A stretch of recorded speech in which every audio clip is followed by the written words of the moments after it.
Hey guys, tonight we retaking a slow step into a world that feels both ancient and strangely familiar. The chaotic, wonderful, barely survivable life of a teenager in ancient Rome. Imagine this, being considered a kid at 12 and an adult at 13.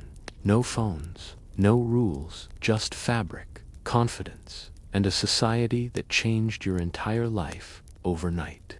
And don't worry, this isn't just another history video. This is a calm journey back in time, something you can feel as you drift deeper into the night. Before you get too comfortable, take just a second, like the video, and subscribe only if you truly enjoy what I do here. And tell me in the comments, where are you watching from, and what time is it for you right now? I'm always amazed to see people joining from every corner of the world, all connected in this one quiet moment. Your life as a Roman teenager begins with the one thing Rome has perfected better than politics: war, or building giant marble monuments. Noise that threatens your soul as peace before dawn even considers existing. Before the sun lifts even a single shy ray over the rooftops. The city unleashes a chaos so violent it feels personal-like. Rome has declared a one-sided war against your sleep. The first sound isn't birds, or wind, or anything remotely gentle. No, it's your neighbor screaming at his mule with the fury of a man who has lost every argument of his life, except this one. And the mule, offended by the tone, fires back with brays so loud you're convinced the gods themselves are rolling their eyes. On cobblestone, at dawn, you haven't even opened your eyes, yet somehow the universe has already whispered, good luck. Today will be a very Roman type of day. Chaotic, overwhelming, and destined to disappoint you in at least 3 new ways. If you're wealthy, you wake inside a villa so stunning it could make Apollo question his career path. Sunlight dances on mosaic floors, marble columns glow, and everything looks so perfect it feels suspicious. But beauty is a trap. That open-air design you admire, congratulations, you basically live inside a fancy wind tunnel. Luxury with a side of seasonal illness. Your servant approaches with the gentle tap of someone whose dreams died years ago. They mutter, young master, it is time, with the flat tone of a man who fears the rooster may start screaming again. You rise, not because you want to, but because you're terrified the rooster will claim victory. If you're poor, morning is more improvisational. You share a room with enough siblings to qualify as a military formation. Your bed is straw, your blanket is wishful thinking, and the moment you realize it's morning, it's because your brother just rolled off his tiny half of the mattress directly onto your face. The rooster shrieks outside. Someone is already arguing about bread prices. A vendor shouts, fresh fish, even though you can literally smell that it isn't. Then Rome gives you the next gift, its smell. A powerful cocktail of olive oil, smoke, bread, incense, sweat, ambition, and whatever mysterious liquid your upstairs neighbor dumped out the window last night. Privacy doesn't live here. Peace moved away years ago. Your feet hit the floor terracotta tiles if you're rich, cold dirt if you're not. Either way, the cold slaps you awake harder than any Roman teacher ever could. You stumble through a maze of jugs, baskets, tools, discarded sandals, last night's chores, and at least one cat refusing to move because it believes itself to be a minor demigod. By the time you reach the doorway, the city has turned its volume up again. Vendors scream about fruit that definitely died last week. Bakers brag about their bread as if they crafted it from divine light. Street kids sprint past with the chaotic energy of caffeinated gladiators. This is your morning. This is Rome, a city that doesn't gently wake you. It grabs you by the tunic and drags you into the day like a battlefield recruit. Breakfast isn't a meal, it's an apology. If you're wealthy, you get bread dipped in honey, a few olives, dried fruit, maybe cheese snacks, pretending to be breakfast. Slaves bring the food with the defeated look of people who know you'll still complain. If you're poor, breakfast is simply bread. Hard bread, weapon-grade bread. Bread you could throw at a man and ruin his week. You dip it in watered wine because, in Rome, drinking water straight from the source is a gamble with death. Inside, your father is already ranting about politics or taxes or that neighbor who breathed incorrectly yesterday. Your mother plans the entire day with the efficiency of a general before battle. If you're rich, a servant stands by holding your shoes like your royalty. If you're poor, your mother throws your sandals at you with sniper precision. When you step outside again, the full smell of the city strikes you like a chariot. Street food sizzles, animals wander.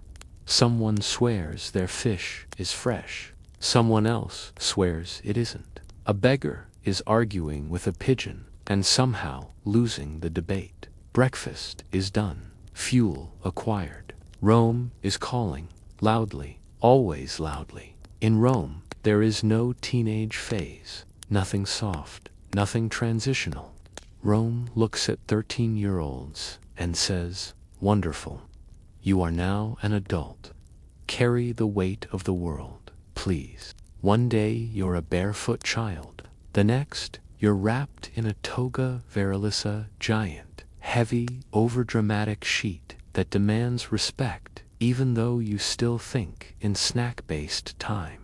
Your family rejoices, but you busy trying not to trip and become the punchline of Roman gossip for a decade. If you're a girl, it's worse. Childhood toys vanish. Marriage discussions begin at 13. 13, the age where modern teens struggle to choose a profile picture.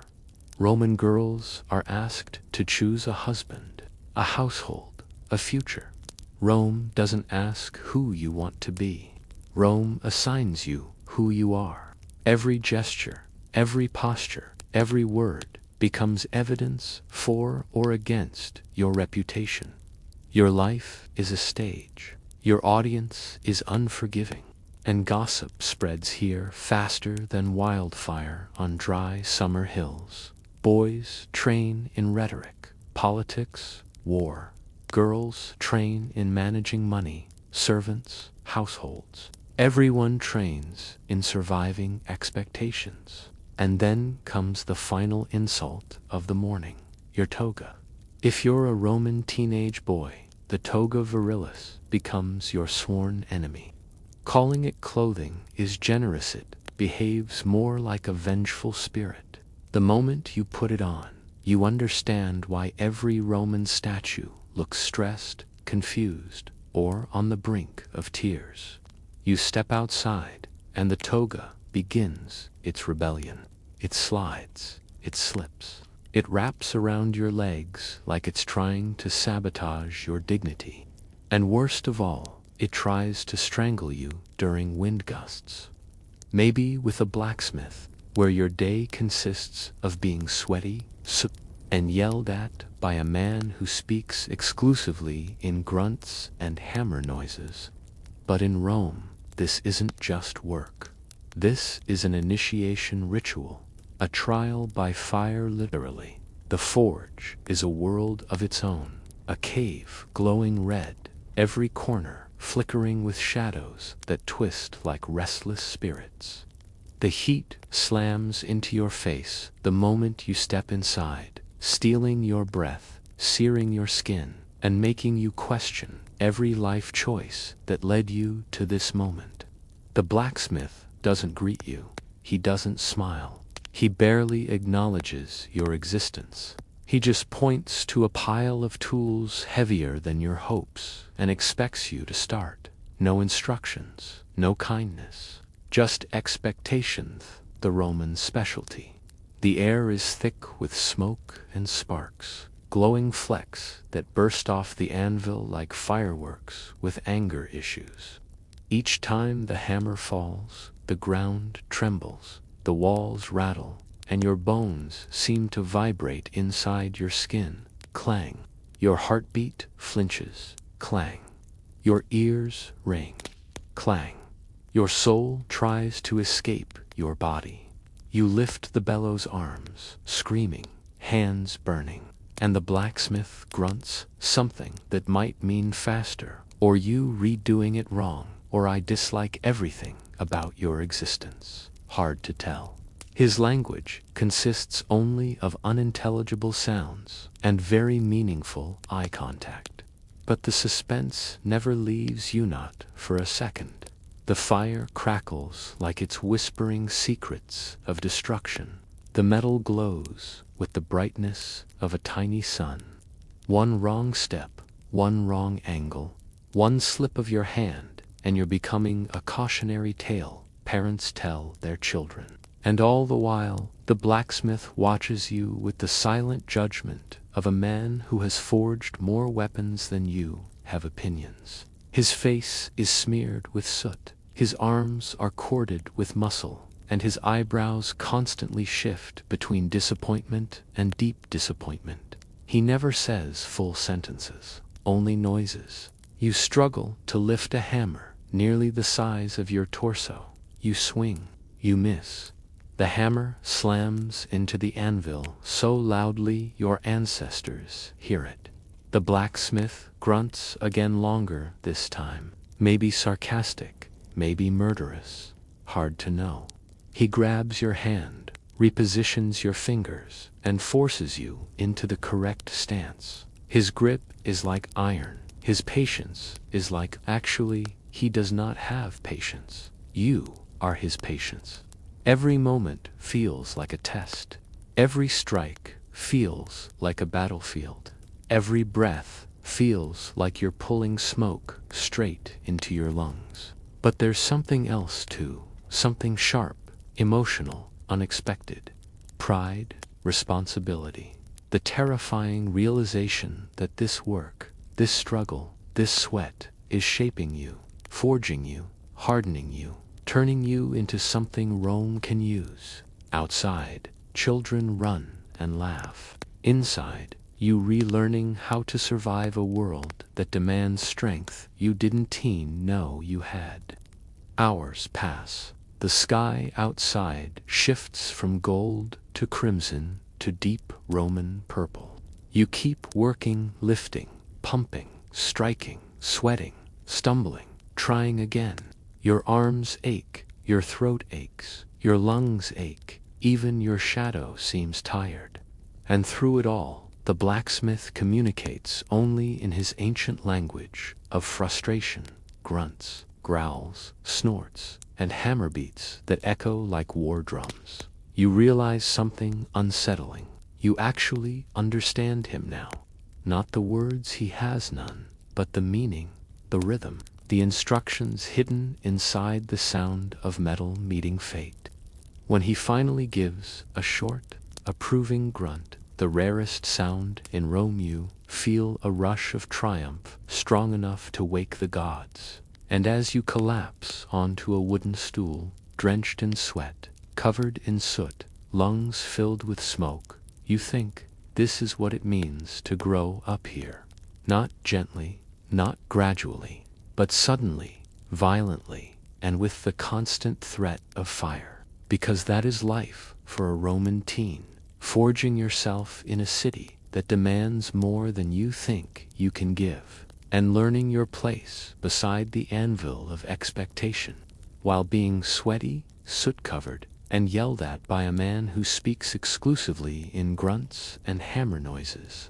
And in the middle of this chaos stands you, a Roman teenager who has not even finished breakfast. Yet somehow the entire city feels like it has already decided to test your courage today. Every step forward is a gamble. Every sound, every smell, every sudden shout feels like it's pulling you into another story, another danger, another secret Rome tries to hide under its noise. A cartwheel slams into a stone ahead of you, splashing muddy water up your legs. The driver curses at the donkey. The donkey brays back louder, and for a split second you wonder which one of them is actually in charge. People push past you like you're invisible merchants dragging their carts. Women rushing with baskets. Soldiers stomping through as if the street belongs to them and everyone else is a temporary inconvenience. But the real intensity of Rome isn't in the movement tits in the eyes. Everyone is watching. Everyone. Suspicious glances, quick nods, hidden smirks.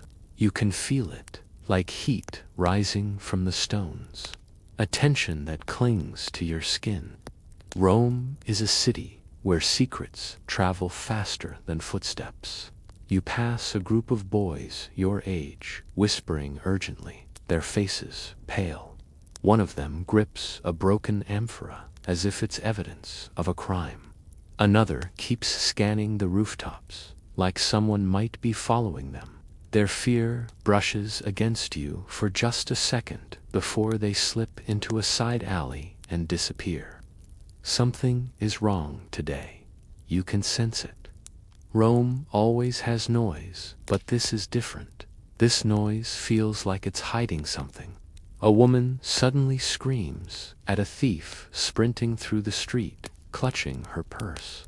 He crashes into a stack of crates, sending fruit exploding across the ground, and the vendor erupts in rage, chasing him with a cleaver.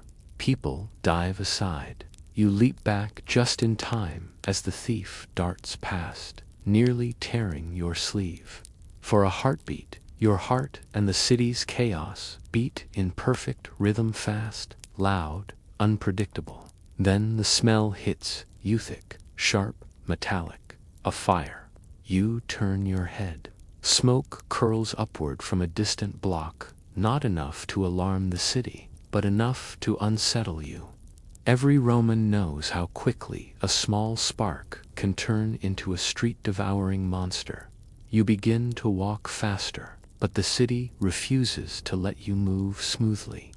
A group of men block the road, arguing over grain prices, like the fate of the empire depends on it. Their voices rise, spit flying, hands gesturing wildly. You slip through the narrowest gap between them, your heartbeat thundering in your ears as one of them shouts at you for brushing his toga. You don't even look back. You can't. Something inside you urges you forward, toward the forum, toward your friends, toward answers you don't yet know you're searching for.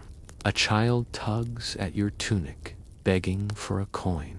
His eyes are huge, desperate, and far too old for his face. Before you can respond, a street performer flips onto a crate beside him and launches into a dramatic monologue, fighting for attention, for applause, for survival. Rome isn't just alive. Rome is hungry for noise, for drama, for stories, and today it feels like it wants one from you. You keep moving.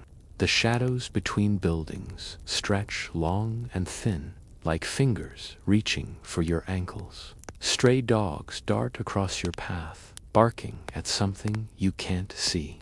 A sudden gust of wind carries a whisper through the alleys, someone laughing or crying or both. You can't tell. But one thing is certain, the city is restless, and so are you. Your pulse quickens as you step into a slightly wider street. People are still shouting at each other, but the tone has changed, more urgent, more frantic. A group of soldiers marches past, faster than usual. Their armor rattles, their faces stern. One of them nearly knocks you aside, but before he can scold you, he's already gone, swallowed by the ocean of body. You glance around, trying to read the city the way older Romans do, listening not just to the noise, but to the pattern under the noise. And suddenly, for the first time in your life, you understand something.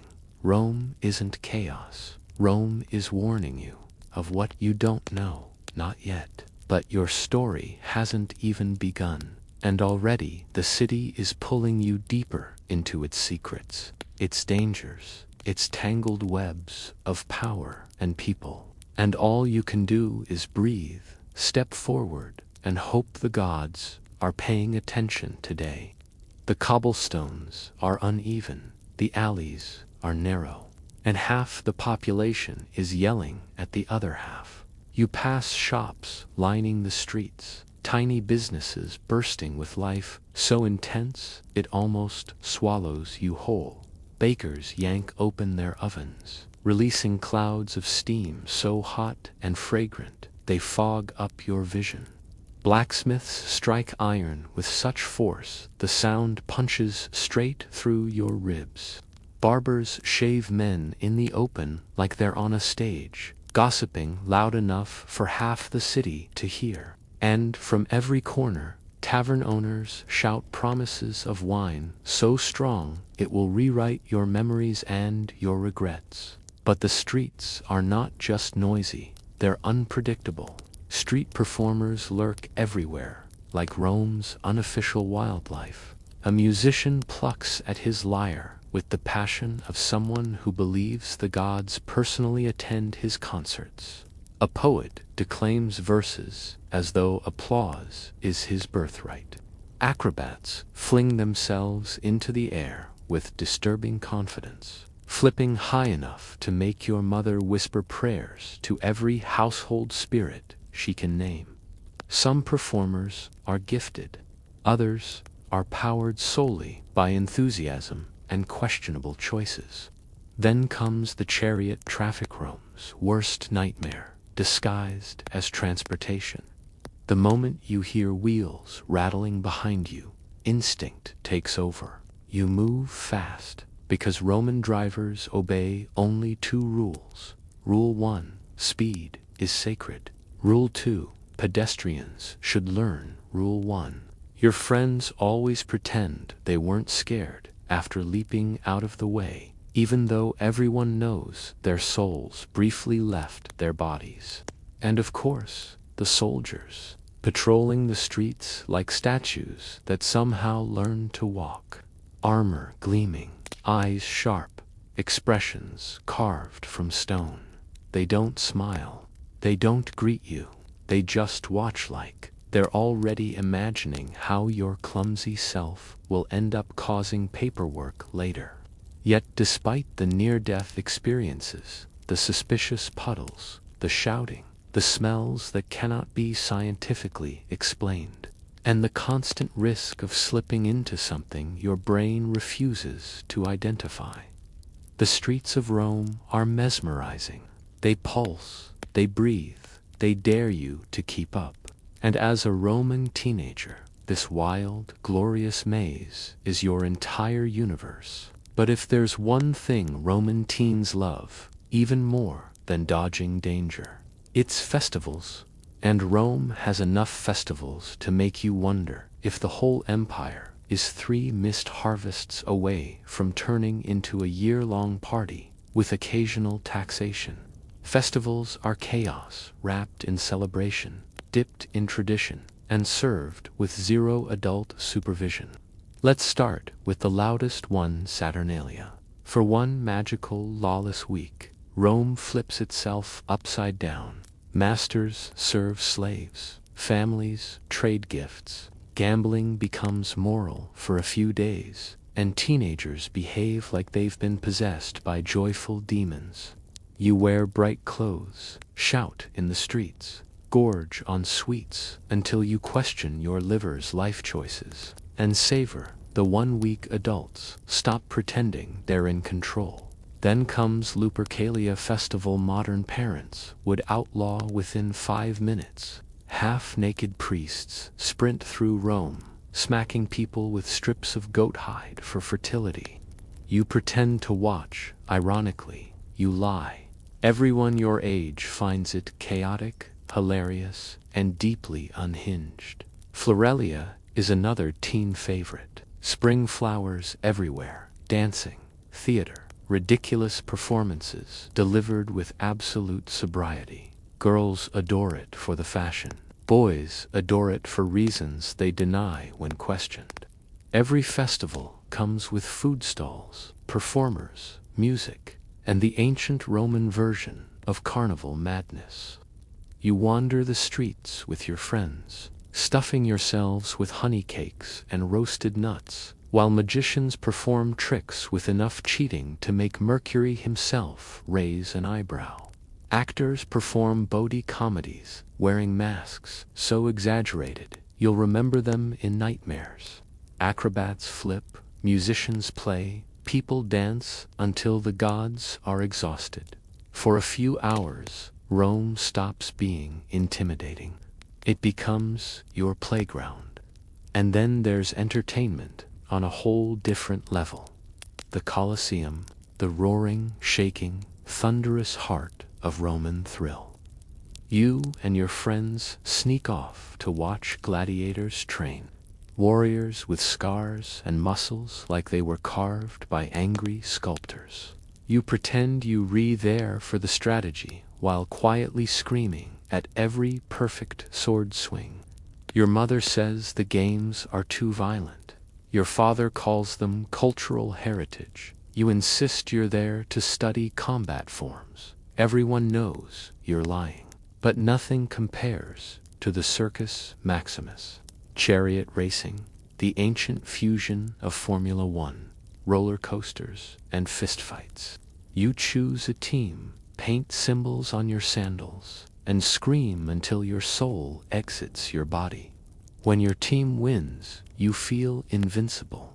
When they lose, you want revenge. Festivals aren't just entertainment, they're freedom, they're rebellion. They're the pulse of teenage life in ancient Rome. And when you're not in the streets or at the arenas, you're in the bathhouses. If you imagine a quiet spa where people relax peacefully, congratulations, you have never set foot in a Roman bathhouse. This place is a pressure cooker of noise, steam, sweat, gossip, and more chaos than an entire school of teenagers deserves. The baths are the hangout spot. You don't say, let's meet later. You say, baths, sunset, because where else can you escape chores, lectures, and the constant risk of being assigned more chores? You pay a small coin, step inside, and boom, heat slams into you like a gladiator tackling a rookie. Inside is a maze, changing rooms, warm rooms, hotter rooms, and the cold plunge that feels like jumping into the river Styx. You hide your belongings, hoping the attendant isn't secretly a thief. Theft happens often enough that Romans treat it like atmospheric background risk. In the warm room, you squeeze in with 50 people who had the same idea. In the hot room, steam swallows everything. You hear voices, but see only silhouettes. Men rant about politics, elders complain about the youth, and teenagers whisper gossip so explosive it could topple a senator. Your hair frizzes, your skin melts, your dignity evaporates. Then comes the cold plunge, the Roman test of bravery. You jump in, you freeze, you question all your life choices. Your friends howl with laughter while pretending to be supportive. Between all this suffering, you eat snacks, whisper secrets, admire attractive strangers, and feel for a brief moment free from the crushing weight of adulthood, approaching like a war elephant. Because, in Rome, adulthood comes fast, and your parents are waiting. Modern parents worry. Roman parents expect. Expect perfection. Expect discipline. Expect honor. They don't just want you to succeed. They assume you will. Because in Rome, reputation is everything. If you're a boy, your father gives you the talk, not the modern, awkward one, the Roman philosophical one. It includes dramatic speeches about honor, glory, discipline, and why slouching is a disgrace to the ancestors. He gestures at the horizon like Jupiter himself is judging your posture. Your mother nods approvingly in the background, evaluating your entire existence through the lens of public reputation. Your voice, your walk, your manners even, how you breathe in public, reflect your family. If you're a girl, the pressure becomes a battlefield. Your mother trains you like a commanding officer preparing a young general. Household management, budgeting, storage, weaving, supervising servants, social etiquette, religious rituals, the list never ends. You're expected to run a home long before you even understand what kind of life you want. And marriage. Marriage is not someday. Marriage is a project. Your parents began long before you finished learning your favorite poems, alliances, dowries, rumors, reputations. You sit quietly, smiling politely, while internally screaming into the void. Because in Rome, Roman families expect discipline. They expect modesty. They expect achievement. They expect obedience. They expect you to carry the dignity of generations before you, even though your hands still tremble when you tie your sandals. In ancient Rome, childhood ends abruptly, not with a celebration, but with a silent, invisible line you cross without warning. One day you're playing in dusty streets. The next day, the entire city stares at you like you must already embody centuries of Roman discipline. You are still young, yet they expect the composure of someone twice your age, the wisdom of a philosopher, the calm of a priest, and the discipline of a soldier. And while you're still brushing sand off from yesterday's street games, the adults around you look at you as if you are already responsible for the glory of the empire. In Rome, there is no teenage rebellion, because rebellion isn't a phase here. It's a risk. A reckless glance, a careless word, even a moment of hesitation can become a story, a scandal, a whispered tale that spreads faster than wildfire through narrow alleyways. Elders are always prepared with long speeches about honor, ancestors, Jupiter's wrath, and how the slightest misbehavior might invite storms or drought or a family curse. Rome does not simply raise you. Rome judges you. Rome shapes you with its expectations. Rome sharpens you with its pressure. And yet, despite all the seriousness, rules, and rituals, one thing refuses to be controlled: love. Because Rome can command soldiers, build roads across continents, tame nations, and rewrite history, but it cannot tame the heart of a teenager. Love arrives without permission. It erupts like a volcanic tremor under your ribs, warm, unpredictable, unstoppable. One glance across the forum, and everything changes. You see someone adjusting their toga with impossible elegance, and suddenly the world narrows to that single moment. Or you catch sight of someone emerging from the baths, hair damp, cheeks glowing, the steam curling behind them like mist from Olympus, and your heartbeat becomes its own marching legion.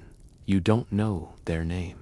You've never exchanged a single word, but your heart insists that this must be fate, a sign from the gods, a divine spark sent to torment you and your friends.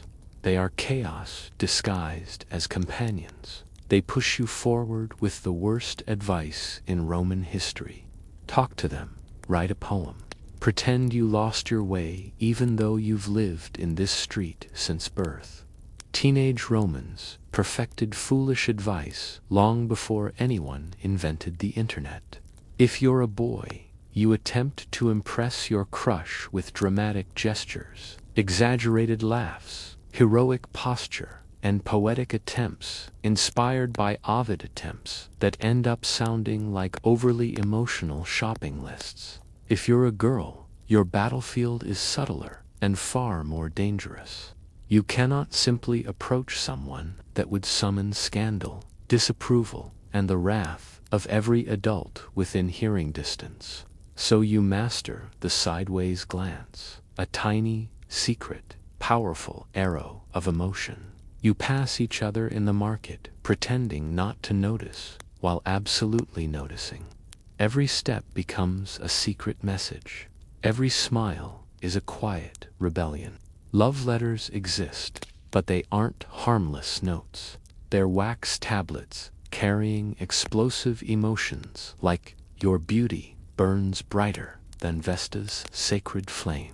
If your parents find one, prepare for a lecture so long it might outlive the current consul. And then the gossip. Rome is the capital of whispers. Nothing stays secret. Not your crush. Not your emotions. Not even the way you looked at someone for half a second too long. You confide in one friend, and by sunset 5 bakers, 8 neighbors, 3 senators, and possibly a passing goat know about your secret longing. People gossip while kneading bread, serving wine, sharpening swords, and sweeping streets. Even the stray dogs seem to judge you. But despite the chaos, the pressure, the expectations, love survives.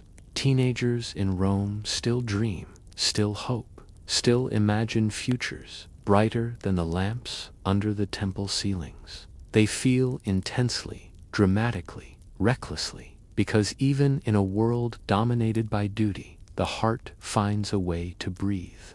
Love in Rome isn't private. It's theater, it's art, it's battle, it's survival. And yes, it's sometimes a complete disaster.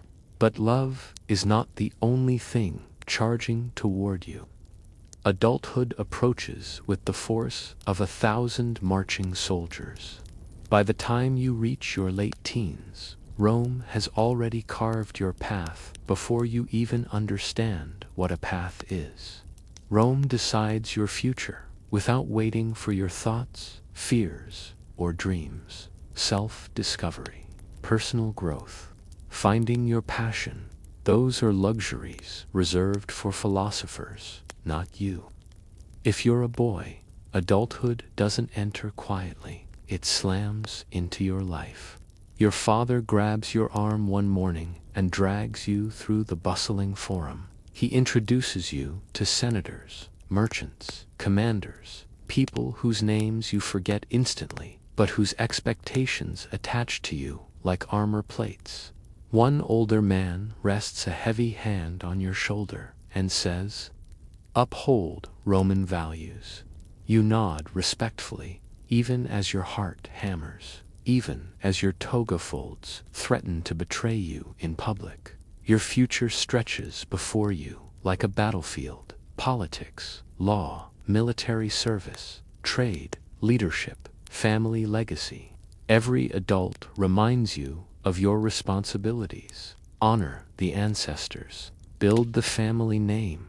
Avoid scandal. Save money wisely. Forge alliances. Prepare for marriage. Prepare for heirs. And through all this, you're still barely grown. If you're a girl, adulthood is even more overwhelming.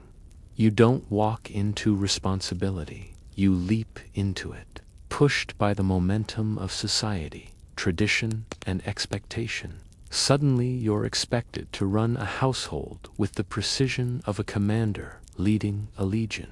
You handle servants, budgets, religious duties, social expectations, family gatherings, weaving, cooking, hosting, all while smiling gracefully. Because Roman women are expected to be pillars of perfection. Marriage isn't romance. It's strategy. It's alliance. It's a transaction between families who want stability, power, status, and you are expected to navigate it with elegance and intelligence. Everyone watches you. Everyone evaluates you. Everyone expects you to perform flawlessly, because in Rome, competence and greatness are nearly the same thing. Yet beneath the pressure, beneath the fear, beneath the exhaustion, something else grows inside Roman teenagers. Strength. They adapt. They learn. They rise. They panic quietly. They cry in silence. They pray for a moment of rest. But they keep standing, because Rome does not allow weakness. And somehow, they manage to become stronger than even Rome expects. The city's noise becomes their rhythm. The city's chaos becomes their training. The city's expectations become the forge that shapes them. Eventually, you are no longer just a teenager. You are something Rome itself helped create. Sharper, braver, wiser, stronger. You become a Roman adult, whether you feel ready or not. Ready or not, Rome marches forward and you march with it.